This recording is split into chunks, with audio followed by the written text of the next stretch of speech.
कब्र बड़ी कठिन जगह है लोग, कब्र को याद करो। हजरत उस्मान गनी रदी अल्लाह ताला अन्हु, कितना बड़ा दर्जा हजरत उस्मान का। एक मरतबा हुजूर सल्लल्लाहु अलैहि वसल्लम घर में आराम फरमा रहे थे तो हजरत अबू बकर रदी अल्लाह अन्हु मिलने गए। जब मिलने गए तो हुजूर लेटे थे और लुंगी खिसकी हुई थी, पिंडलियां खुली हुई थी, टूहना नहीं पिंडलियां। हुजूर लेटे थे, हजरत अबू बकर रदी अल्लाह अन्हु गए, बैठ गए, बातचीत होती रही। थोड़ी देर बाद हजरत उमर रदी अल्लाह अन्हु गए, तब भी हुजूर ऐसे लेटे रहे, बातचीत होती रही। थोड़ी देर बाद हजरत उस्मान मिलने के लिए गए। जब उस्मान गनी गए तो हुजूर ने उस्मान को देखा तो उठ के बैठ गए और अपनी पिंडलियों को छुपा लिया। तो हुजूर की बीवी हजरत आयशा कहती हैं, अब्बा तो या रसूल अल्लाह, मेरे अब्बा आए तो आप ऐसे लेटे रहे, हजरत उमर रदी अल्लाह अन्हु आए तो आप ऐसे लेटे रहे, और हजरत उस्मान आए तो आप उठ के बैठ गए, पिंडलियों को छुपा लिया। तो हुजूर फरमाते, आयशा मैं उस्मान से क्यों ना हया करूं, उस्मान से तो जन्नत के फरिश्ते भी हया करते हैं। उस्मान से मैं हया क्यों ना करूं, उस्मान से जन्नत के फरिश्ते भी हया करते हैं। ऐसे उस्मान जब कब्र पे जाते थे तो रोते थे, इतना रोते कि उनकी दाढ़ी आंसुओं से भीग जाती। पूछने वालों ने पूछा, है उस्मान तस्कुरुल जन्नह वला तबकी, उस्मान तुम जन्नत का बयान करते हो रोते नहीं हो, व तस्कुरुन्नार वला तबकी, और जहन्नम का तस्करा करते हो कभी रोते नहीं हो, लेकिन कब्र पे आते हो तो तुम रोते हो, इसकी वजह क्या है? तो हजरत उस्मान ने कहा था, क्यों न रोऊं, कब्र के बारे में मेरे नबी ने फरमाया है, अल कब्र मंजिलुम मिन मनाजिलिल अल कब्र अव्वलु मंजिलुम मिन मनाजिलिल आखिरा, कब्र आखिरत की मंजिलों में सबसे पहली मंजिल है। आखिरत की मंजिल में सबसे पहली मंजिल है, इसलिए मैं रोता हूं कि खुदा जाने इस मंजिल में मुझे कामयाबी मिले कि न मिले। इसीलिए हजरत उमर फारूक आजम रदी अल्लाह ताला अन्हु दुआ किया करते थे, या अल्लाह तू मुझे इंसान न बनाता, काश दुनिया का कोई तिनका बना देता ताकि कब्र में हिसाब देने से मैं बच जाता। बड़ी कठिन जगह है कब्र। लेकिन आज हम लोगों के दिल इतने ढीठ हो गए हैं कि कब्र से भी डरते नहीं। एक बुढ़वा रहा है, बीमार हुआ तो के लड़काओं का घेर के बैठे, अब्बा ये बात अब्बा वो बात, बुढ़ापा कालम रहा है। तो बुढ़वा कहते, भैया रे अभी हम बचबे ना, हम मरी जेबे। तब अब्बा तो कहें, जो हम मर जेबे ना तो हमरे कफन में पुरान कपड़ा दियो नवा न दियो। लड़के कहें, अब्बा यू कहाँ हो सकत है कि तुम घर बनवाओ, जमीन खरीदो, सब कुछ कियो, हम लोग कफन में पुरान कपड़ा देवे। गांव वाले कहा कहीं अब्बा? तो बुढ़वा कहा था, गांव वाले चक्कर में पड़ के सारे हमको फंसाए दे हो रे तुम लोग। कहीं कहा है अब्बा? कहीं रे पुरान कपड़ा में हमका लपेट के रखो कब्र में, ताकि जब फरिश्ते सवाल करे आई हैं और देखिए कफन पुरान, तो कहे तो बहुत पहले मर चुका है, कहीं हिसाब होगा भाई, छोड़ो। तो छोड़ छाड़ चले जाइए और नवा कफन में लपेट के रखियो, जुड़ते जुट जाइए कि नहीं जुटी है रे, बताओ। ऐसे ऐसे दलाल बुढ़वा परे हैं कि जिंदगी भर तो दलाली करवे कि ने मरे के बादो सोचा था कि हूँ 420 के निकल जाएगा। लेकिन यकीन जानो खुदा की पकड़ बहुत सख्त है। अल्लाह कुरान में फरमाता, इन्ना बतशा रब्बिका लशदीद, बेशक तुम्हारे रब की पकड़ बहुत सख्त है, जर्रे जर्रे का हिसाब लेगा। आज हम लोग जाने थे कि हम लोग गुनाह कह दिया, गवा वाले भुलाएंगे तो अल्लाह भुलाएगा, हिमाद अल्लाह बोलो, लेकिन गुनाह भूला नहीं जाता। हदीस पाक में हुजूर फरमाते, अल बिर्रु ला यबला, नेकी पुरानी नहीं होती। नेकी कभी पुरानी, नेकी करो, कपड़ा पुराना होता फट जाता, मकान पुराना होता गिर जाता, इंसान पुराना होके मर जाता, लेकिन नेकी कभी पुरानी नहीं होती। वज़्ज़म्बु ला युन्सा, और गुनाह भुलाया नहीं जाएगा। गाँव वाले तो भुला देते हैं। जैसे बहुत से लोग बिटिया बहन निकाल के भाग गए, साल 2 साल गाँव नहीं आवे तक धीरे धीरे लपटियाए लागे। गाँव वाले थोड़ा ढील काटिन बाग गाँव में रहे लाग बजाना था कि अब सब भूल गए। गाँव वाले भूल गए, लेकिन जिसको बदला देना वो कभी भूलेगा नहीं। वद्दय्यानो ला यमूत, और बदला देने वाला मरेगा नहीं। इअमलू मा शीतुम, पैगंबर फरमाते जो तुम चाहो कर लो। कमा तदीनो तो दान, जैसा करोगे वैसा पाओगे। नेकियां पुरानी नहीं होती, गुनाह भुलाए नहीं जाती। आला हजरत इमाम अहले सुन्नत फरमाते हैं कयामत का मंजर, खुदाए क़ाहर है गज़ब पर, खुले हैं बदकारियों के दफ्तर। जब देखा जाए तो कहा जाए हाँ ये कहा हम कब किया रहा है, यूं कहा हम किया रहा है, लेकिन सब लिखा होगा। खुदाए क़ाहर है गज़ब खुदाए क़ाहर है गज़ब पर, खुले हैं बदकारियों के दफ्तर। और बचा लो आकर शफीए महशर, तुम्हारा बंदा अज़ाब में है। तो ये लोगों नेकियां कर लो, माँ बाप को राजी कर लो।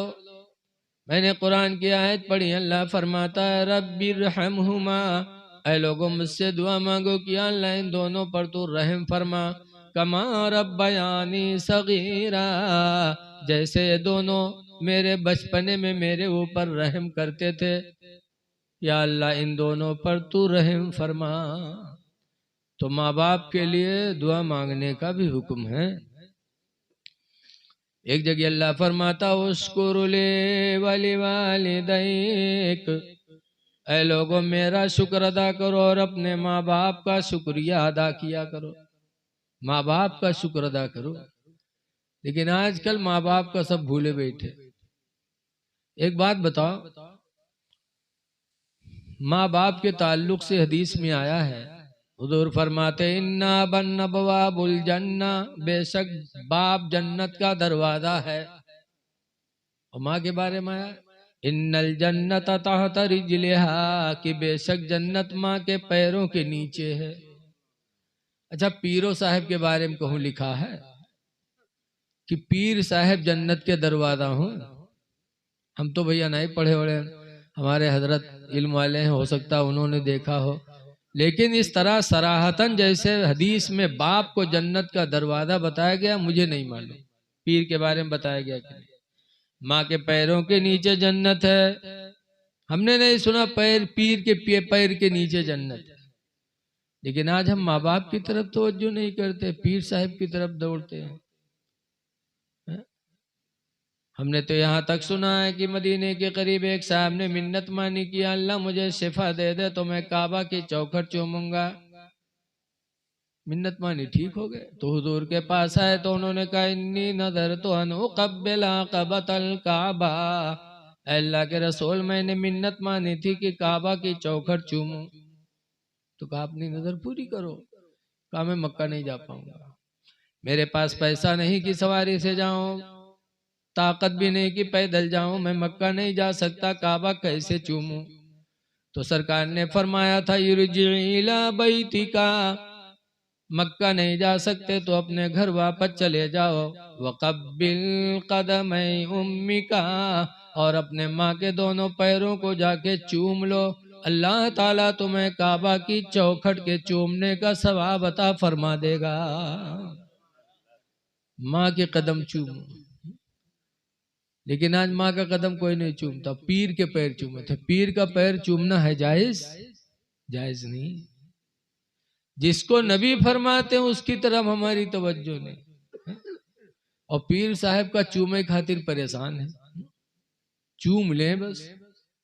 हमारे वहां मिहीपुरवा के आगे एक जंगल है बिछिया, वहां एक बाबा आए थे, बाबा हुजूर उनका नाम था, और अल्लाह ने उनके हाथों में शिफा दिया था। कोई बीमार जाता था वो आरी लिए रहता रहा, आरी वो कहूँ मार देते रहे, कहूँ लगाए देते रहे, वो आदमी ठीक हो जाता है। बहुत शिफा मिलती थी। हमको भी कई दफा तकरीर करने के लिए बाबा अपने वहां बुलाए बिछिया, लेकिन हमने उनका मुंह नहीं देखा। वजह यह था कि वो हमेशा ऐसे ही चादर ऐसे बांधे रहते थे, ऐसे हमेशा रहते थे, चाहे गर्मी हो चाहे ठंडी हो, मुंह नहीं देखा। लेकिन शिफा अल्लाह ने बहुत उनके हाथ से लोगों को दिया। एक मर्तबा मैं भी बहुत बीमार हो गया और मुहर्रम का महीना था, बम्बई तकरीर करने जाना था और तबीयत बहुत खराब। गया नानपारा में त्रिपाठी डॉक्टर को दिखाया, उसने दवा लिखा, लिया तो इतनी दवा लेके घर गया तो बीवी देखिस तो नाराज होला, कही रत्ती दवा कही हो, खून जल जाए कि नहीं जल जाए। वो पकड़ ले के बिछिया बाबा हुजूर पास, मेहरवन के यहाँ बाबा दई से बड़ी मोहब्बत होती, पकड़ ले गए तो चले गए। वहाँ लेके गए, बाबा से बताए बाबा एक ठोक केला अपने हाथ से दीन और केलवा हम खावा, बस सारी बीमारी दूर हो गई। सारी दवा ला के वापस कर दिया। गए बम्बई, माशाल्लाह 15 दिन तकरीर किया, फिर सफर वापस आए। अल्लाह ने बहुत शिफा दिया था। उनके मानने वाले बहुत थे, जंगल में रहते थे।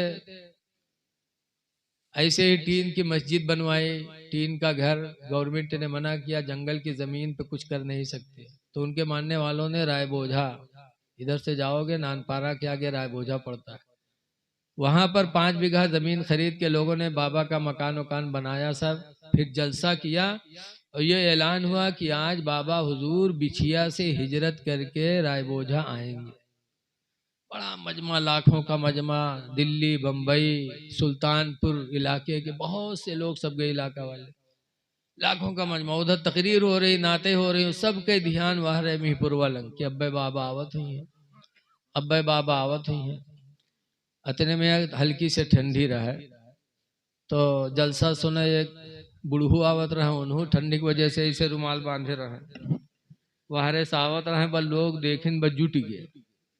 अब इतना चूमिन चामिन बाबा का की गिराए दी, और कसम खाए कहा अल्लाह कसम हम बाबा न हो, अल्लाह के वास्ते हम कहा छोड़ दो हम बाबा न हो, अल्लाह वास्ते। लेकिन उनका गूंज गान डारी सब बेहोश हो गए। पुलिस दौड़ के तब एम्बुलेंस में लाद के ले गए अस्पताल में, तब उनके होश आओ। बताओ, अल्लाह जाने इस सुन्नी लोगन का चूमे चाटे में कहाँ मिल जाता। अरे चूमने चाटने से पहले गौर करो कि चूमते एक दूसरे को कोई गिर जाता है, किसी को धक्का लगता है। मसला है कि हाजी हज करने जाए, काबे शरीफ का तवाफ करे और तवाफ करने के बाद जब हजरे अस्वद को चूमने की बारी आए तो अगर डर हो कि भीड़ है, भीड़ में हम हजरे अस्वद पत्थर को चूमेंगे तो हमसे किसी को धक्का लगेगा या किसी का धक्का हमको लगेगा। तो मसला है कि अगर धक्का लगने का डर है तो हजरे अस्वद को चूमो ना, दूर ही से उधर हाथ का इशारा करके अपने हाथ को चूम लो तो हजरे अस्वद के चूमने का सवाब मिल जाएगा। जबकि हजरे अस्वद को चूमना मेरे नबी की सुन्नत है। जहां नबी की सुन्नत है उस सुन्नत को अपनाने के लिए किसी को धक्का मारना जायज नहीं, तो पीर को चूमने के लिए किसी को धक्का मारना कहां से जायज होगा। है लोगों, अकीदत करो लेकिन गुलू ना करो।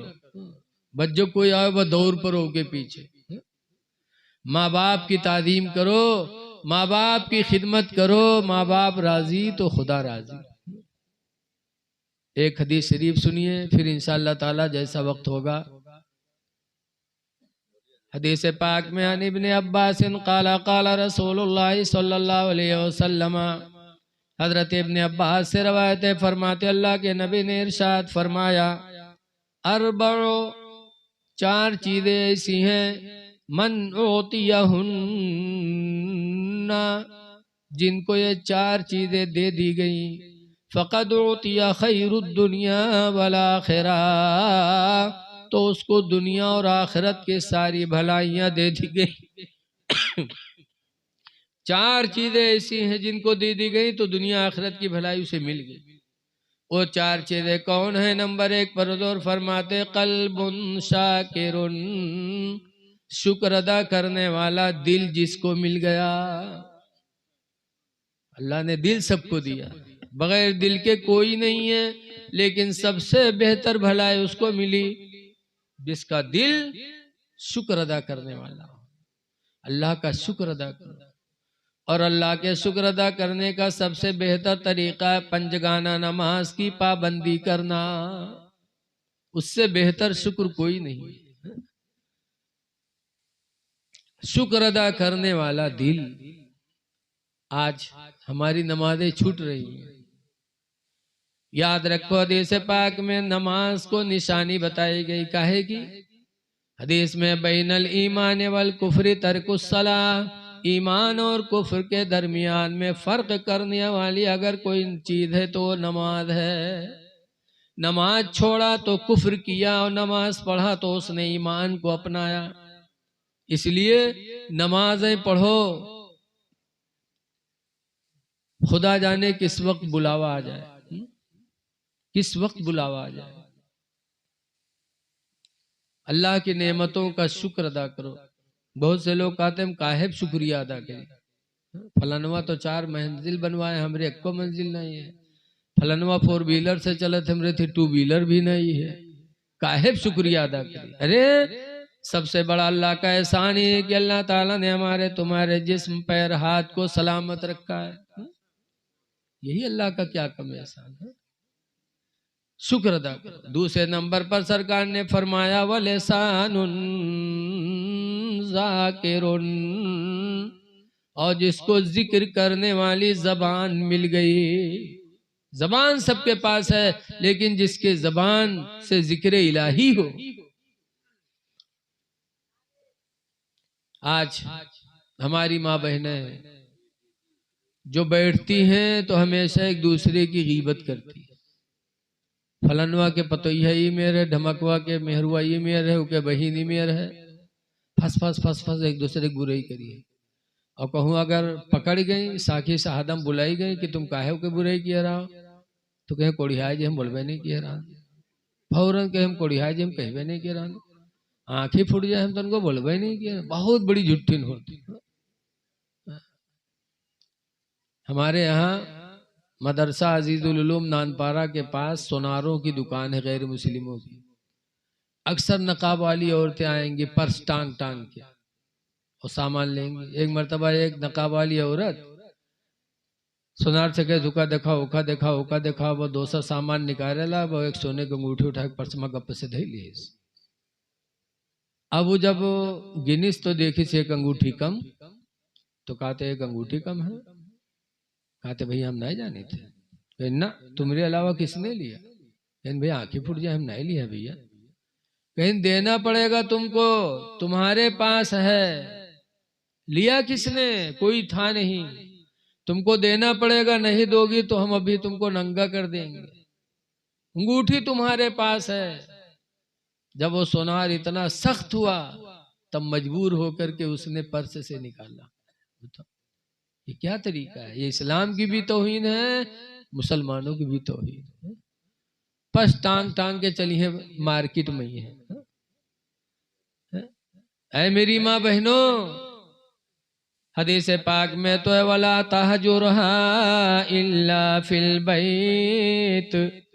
हुजूर फरमाते बीवी को घर के अलावा कहीं तन्हाई में न छोड़ो।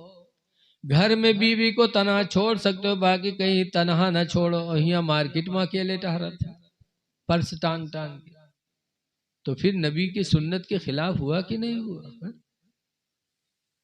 हुजूर के जमाने में एक साहब दिल्ली बम्बई की तरह कमाने निकले अपने वतन से। हदीस में कि जब वो निकले तो कहाँ रहते थे? ससुराल में। नीचे सास ससुर, ऊपर वाले मंजिल में बिटिया दामाद। दामाद साहब निकले तो उन्होंने अपनी बीवी से कहा हदीस में फ़क़ाला लिज़ौजतिही, तो उन्होंने अपनी बीवी से कहा ला तंज़ली मिनल उलुव्वि इलस्सफ़ली, ऐ मेरी बीवी तुम ऊपर से नीचे न उतरना, हत्ता रुजिअ मिन सफरिना, जब तक के मैं सफर से वापस ना आ जाऊं। जा रहा हूं बाहर, जब तक आऊंगा ना नीचे न उतरना। अब आज हम लोग गए थे दिल्ली मुंबई तो कहाँ गए थे? खेतौआ देखे रहे रे चर न जाए, भैंसिया देखे भैंसिया जाने रहे। जब ही सब वसीयत कह के जो तो मेहरुआ घर में कहा रही बेचारी। वो मना करके चले गए। नीचे उसका बाप था, देश में फमरदा बूहा, तो उस लड़की का बाप बीमार हुआ। जब बीमार हुआ लड़की ने सुना ऊपर, तो शौहर मना करके गया था। जब सुना तो हदीस में अरसलत इमरातन इला रसूलिल्लाह, तो उसने एक औरत को हुजूर के पास भेजा कि जाके मसला पूछो कि शौहर मना करके गए थे, बाप बीमार हो गया, इसी सूरत में मैं बाप के इलाज के लिए नीचे उतर सकती हूँ कि नहीं। हदीस में फ़क़ाला रसूलुल्लाह ला हत्ता ततीअ लिज़ौजके, सरकार ने फरमाया नहीं नहीं, उससे कह दो कि वो अपने शौहर की फर्मा बरदारी करे, उससे कहो कि तू अपने शौहर की फर्मा बरदारी कर। नहीं उतरी, बाप का इलाज होता रहा, लेकिन हदीस में फस्तद मर्ज़ अबीहा, तो उसके बाप की बीमारी और बढ़ गई। जब बाप और बीमार हुआ, हदीस में सुम्मा अरसलत इमरातन इला रसूलिल्लाह, फिर उसने एक औरत को हुजूर के पास भेजा कि जाओ पूछो कि बाप की तबीयत बिगड़ रही है और क्या नीचे उतर सकते हो कि नहीं। तो हुजूर ने फिर वही बात बताई, नहीं नहीं, जाके कह दो कि तू अपने शौहर की फर्मा बरदारी कर। नहीं उतरी। लिखा है कि कुछ दिनों के बाद हत्ता माता बूहा, यहाँ तक कि उसके बाप का इंतकाल हो गया। जब बाप का इंतकाल हो गया, फसुम्मा अरसलत इमरातन इला रसूलिल्लाह,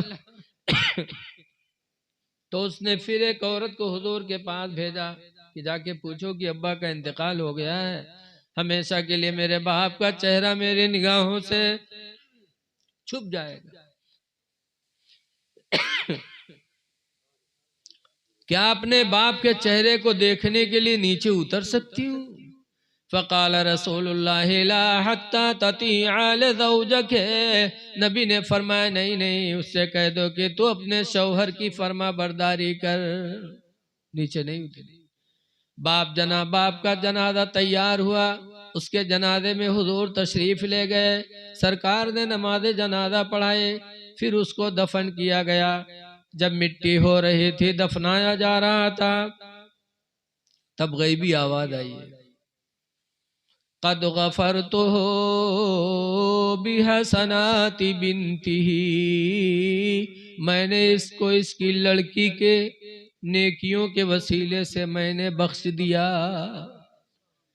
हुजूर मुस्कुरा के फरमाते हैं, लोगों देखो देखो, आज वो खुश नसीब दुनिया से जा रहा है कि अपने आमाल की वजह से नहीं, बल्कि अपनी लड़की के नेकियों के वसीले से बख्शा जा रहा है। ऐ लोगों, ऐ मेरी माँ बहनों, ऐसी ऐसी औरतें थीं कि अपने घरों में रहती थीं, बाप का इंतकाल हो रहा है लेकिन शौहर के कहने के मुताबिक नहीं निकली, लेकिन उसका सिला क्या मिला कि बाप भी बख्श दिया गया और इंशाअल्लाह लड़की का भी आखिरत, लड़की की आखिरत भी बेहतर ही होगी। तो सबसे अच्छी औरत वो है जो अपने जबान से अल्लाह का जिक्र करे और अपने शौहर की फर्मा बरदारी करे। लेकिन आज की औरतें कुरान पढ़ना नहीं जानती। हजरत सफवान की बीवी ईशा के बाद 2 रकात की नियत बांधती थी और पहली रकात में सूरह बकरा पढ़ती थी और दूसरी रकात में सूरह आले इमरान पढ़ती थी। 4 पारा 2 रकात के नफिल में पढ़ती थी और रात खत्म हो जाती थी। एक दिन सफवान पहुंचे पर लठियाए दी, रात भर नमाज पढ़ेगी। रोजा रखती थी तो रोजा तोड़वा दिया। तो सफवान की बीवी हुजूर के पास गई, कहने लगे अल्लाह के रसूल, सफवान को समझा दो, जब मैं नमाज पढ़ती हूँ तो ये मुझे मारते हैं, रोजा रखती हूँ तो मेरा रोजा तोड़वा देते हैं, जरा गिलास पानी मंगवा दो, रोजा तोड़वा देते हैं। तो हुजूर ने सफवान को बुलाया, हुजूर ने सफवान को बुलाया, बुलाने के बाद फरमाया, सफवान तुम्हारी बीवी है? कहा जी। कहा नमाज पढ़ती है तो मारते हो? हम लोग हो तो झूठ बोली, लेकिन सहाबा कहाँ झूठ बोल सकते थे। कहा या रसूल अल्लाह, नमाज पढ़ती है तो मारता हूँ। कहा रोजा रखते है तो रोजा तोड़वा देते हो? कहा जी। फिर सफवान की बीवी बोलती है, अल्लाह के रसूल फजर के टाइम सोते रहते उठते भी नहीं, हुजूर से शिकायत करी। हमारा लोगों ने मेहरुआ शिकायत कहते तो मारत मारत अधमरा कह दिया कि दुनिया हमका मौलाना कहा थे तू इमेर कहा थे दुनिया कहा कही रे बोलो। लेकिन फौरन कहते अल्लाह के रसूल ये फजर के टाइम सोते रहते उठते नहीं। तो हुजूर ने फरमाया फजर में सोते रहते हो? सरकार उन्होंने बताया जी। नंबर 1 सरकार फरमाते हैं क्यों मारते हो नमाज पढ़ती है तो कहते अल्लाह के रसूल में किसान आदमी हूँ, दिन भर काम करता हूँ, रात में कभी पानी खेत में लगाता हूँ, काफी रात हो जाती तब आता हूँ और मुझे इसकी जरूरत रहती है। और ये ईसा के बाद 2 रकात की नीयत बांध देते, पहली में सूरह बकरा पढ़ते, दूसरी में सूरह आले इमरान, फजर का टाइम हो जाता और रोजाना पढ़ते अल्लाह के रसूल। मैं जवान हूँ और मेरी जरूरत की तरफ ये ध्यान नहीं देती, इसलिए इसको मारता हूँ। दरूद शरीफ पढ़ लीजिए। नारे तकबीर, नारे रिसालत, वसीमे खुल्दे बरी कॉन्फ्रेंस, जश्न ईद मिलादुन्नबी, हुजूर मुफ्ती साहब किबला। नारे तकबीर, नारे रिसालत।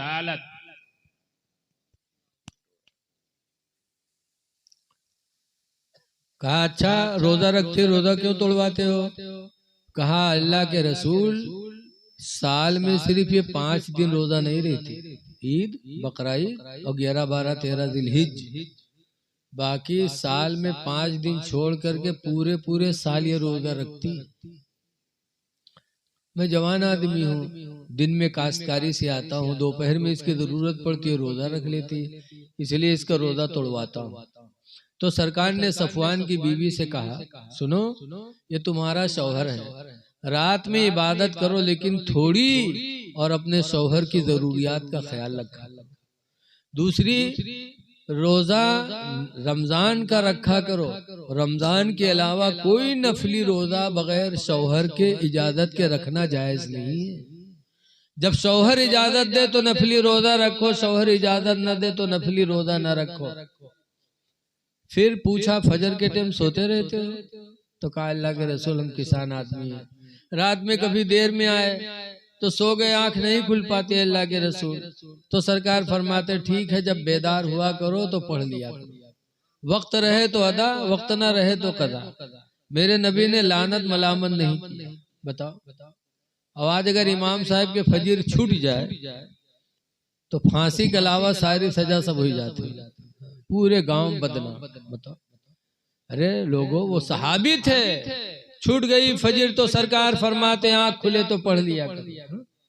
और इमाम जवान आदमी है, अगर उसकी फजर छूट जाए तो हमें लानत मलामत नहीं करना चाहिए। जब शरीयत ने इतना मुआखिदा नहीं किया तो आप कौन है मुआखिदा करने वाले? जब शरीयत ने छूट दिया कि आदमी अगर सो गया है तो वो बेबस हो गया, हाँ आंख खुले वही में यहाँ कुड़ियान परे रहा, तब गड़बड़ है। जैसे बहुत से लोग परे हैं, अजान सुनत है सब कुछ, उठत नहीं है, ये मना है। लेकिन आंख लग गई और टाइम निकल गया तो शरीयत की तरफ से पकड़ नहीं है आप।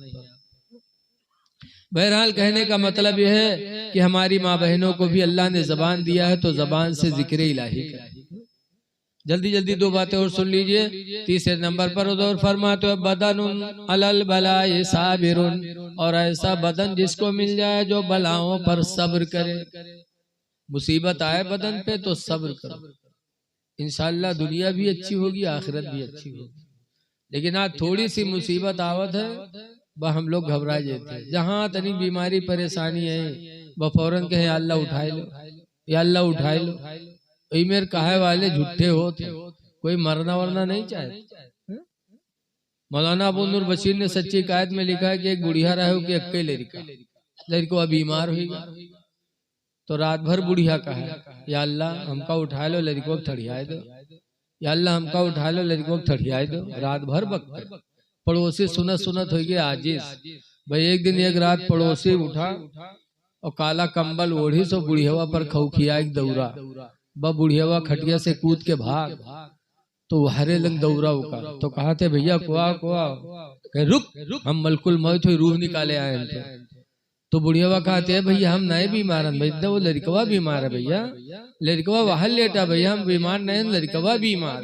देखो अत्ते दिन कहते रहे अल्लाह हमका उठा लो, लड़को ठड़िया दो, मलकुल मौत का देखे तो कहते हम नहीं बीमार है, लड़कवा बीमार है। ये मरना वरना कोई नहीं चाहता, इसलिए मुसीबतें आए तो सब्र करो। अगर मुसीबतों पे सब्र कर ले गए तो दुनिया भी अच्छी आखिरत भी अच्छी। और चौथे नंबर पर सरकार फरमाते हैं वह इमरातुन, और ऐसी औरत किसी को दे दी गई। कैसी औरत? ला तबगीही खौनन फी नफ्सिहा, जिसने अपने नफ्स में खयानत नहीं किया कि शौहर बाहर है और बीवी ने किसी से ताल्लुक नहीं पैदा किया, अपने नफ्स की हिफाजत, वला मालिही, और शौहर के माल में खयानत नहीं किया। माल में खयानत बहुत सी औरतन की आदत है कि जब ससुराल से नैहर जई है मई का तो बैग भर के जई है, पूछो इमा कहा जो है कपड़ा पड़ा है, और खोलो तो कहूँ अढ़री की दाल मिली उमा और कहूँ काजू बादाम मिली, ससुराल से चुराए चुराए लेके जई है नैहर। ये माल की खयानत है, शौहर के माल की खयानत अल्लाह को पसंद नहीं है। ऐ मेरी माँ बहनों, अपने शौहर के माल की हिफाजत करो, अपने नफ्स की हिफाजत करो। अगर ऐसी तुम हो गई तो तुम्हारे शौहर की भी भलाई और तुम्हारी भी दुनिया आखिरत अच्छी हो जाएगी। अल्लाह ताला हमको आपको इन कामों के करने की तौफीक अता फरमाए। और देखिए ठंडक का महीना है, ज्यादा वक्त लेना मुनासिब नहीं है। बस आप हजरात से यही गुजारिश है कि कुछ भी करो तो अल्लाह की रजा के लिए करो। इसाले सवाब की महफिल हाफिज सद्दाम साहब ने किया है तो ये भी रजा इलाही के लिए होना चाहिए। कुरान में है 21वें पारे के शुरू में वरिज़वानुम मिनल्लाहि अकबर, अमलों में सबसे बड़ा अमल क्या है? तो अल्लाह ने फरमाया रिजवानुल्लाह, अल्लाह को राजी करना। रिजवानुम मिनल्लाहि अकबर, अल्लाह की तरफ से सबसे बड़ा अमल जो है वो रज़ा इलाही। तो नमाज पढ़ो तो रज़ा इलाही के नियत से, हज भी करो तो रज़ा इलाही के नियत से, उम्रा करो तो भी रज़ा इलाही के नियत से, ढिढोरा पीटने के लिए नहीं। बहुत से लोग तो इके मारे करें, जैसे उमें लिखा है ना मौलाना अब्दुल मुस्तफा आजमी कि दुई ठोरे जात रहे आपस में मिले तो मुसाफा मिलेंगे, और मुसाफा मिला के बाद एक पूछा था कि भैया आपके नाम का है? तो कहें हाजी अब्दुल रहीम। अच्छा, तो कहे हाजी अब्दुल रहीम, मुझसे पूछे ना आपके का नाम है भैया? तो कहें नमाजी अब्दुल करीम। तो हाजी चौंके, कहीं नमाजी अब्दुल करीम, कहीं का है? कहीं यूं नाम हम नहीं सुना रहे नमाजी अब्दुल करीम। तो कहीं का है तुम जिंदगी में एक हज की है हो तो हाजी अब्दुल रहीम कहा था। हम रोजाना 5 वक्ता नमाज पढ़ते हैं, रोजाना 5 दफा पढ़े थे तो नमाजी अब्दुल करीम नहीं कह सके थे। तब हाजी चुप, तब डांटे, कहे तुम्हें शर्म नहीं आती है?